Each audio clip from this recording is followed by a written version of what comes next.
speech. Many said the moment he was actually sworn in. Many said Aretha Franklin. But they are all just so excited to welcome in this 44th President of the United States. And saying here, it's not a day for politics.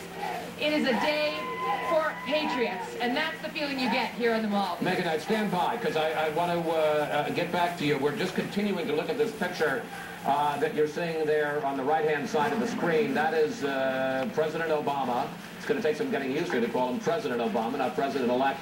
He's in the President's room just off the Senate, and he is signing a bunch of papers. These are, we're told, housekeeping measures.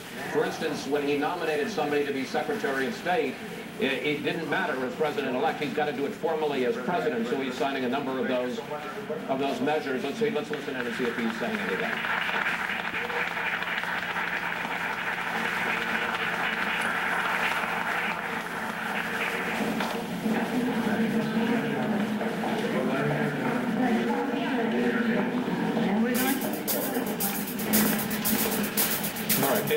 Let's go to Carl Cameron. Excuse me just for a second, Fred. Carl Cameron is in the rotunda, and President Obama is going to be walking through there in a moment, heading over to Statuary Hall in the lunch. Carl, set the scene. Well, Chris, we've seen quite a bit of activity here in the last couple of minutes, and as we wait for the President to now leave the President's office on the Senate side of the Capitol building, I want to show you the opposite door of the rotunda.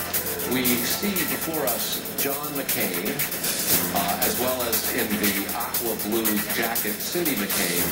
And just a short moment ago, we had the image of Secretary of State designate Hillary Clinton, the senator from New York, talking with John Cornyn, the senator from Texas.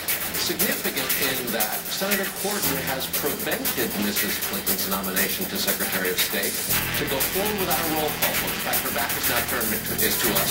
You can see her in the purple jacket. That conversation with Mr. Cornyn went on for several minutes. It looked cordial. There were occasional smiles. But it was Mr. Cornyn who made it impossible for Senator Clinton's confirmation as Secretary of State to take place. Mr. Clinton, the former President Bill Clinton, now getting prepared to join them for the luncheon. And dignitaries have been trickling in from various different sides of the rotunda. Now it's the Bush flag. Why would he put a hold on Hillary Clinton's nomination? Well, there's been this ongoing concern by Republicans and Democrats that former President Bill Clinton's foundation continues to accept foreign donations. There have been hundreds of thousands of dollars contributed from individuals and from countries around the world, including Saudi Arabia, Nigeria, and others. And that's raised concern for members of both parties that there could be a perceived conflict of interest if international citizens can donate thousands of dollars to former President Bill Clinton's foundation. That could have an effect, or at least a perceived effect, on how Mrs. Clinton would conduct herself as Secretary of State of the United States. That concern has caused this delay. Again, it's not a permanent hold. Nominations can be suspended when senators exercise their right to put a hold on something. This is a temporary more symbolic. Thanks so much. I want to go back to Megan Kennedy in the crowd. And Megan, we are now getting reports from senior law enforcement officials that the crowd estimate is 2 million people, which is right there in the ballpark between the 1 million. President Obama's gone. Bush is gone. Look at them. They're overwhelmed. They've been like this all afternoon.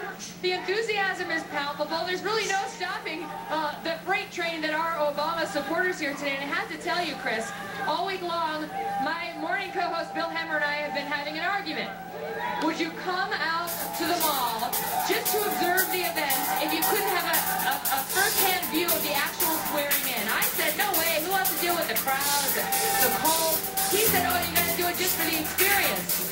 I said he was wrong. I am willing to admit on national television today, he was right. I was wrong. To be in the midst of those millions with all the American flags waving, with a smooth and peaceful transition of power, was something I will never forget. And I don't think these people here will either, Chris. Megan, was there any particular line in President Obama's speech that seemed to strike a particular chord with the crowd around where you were?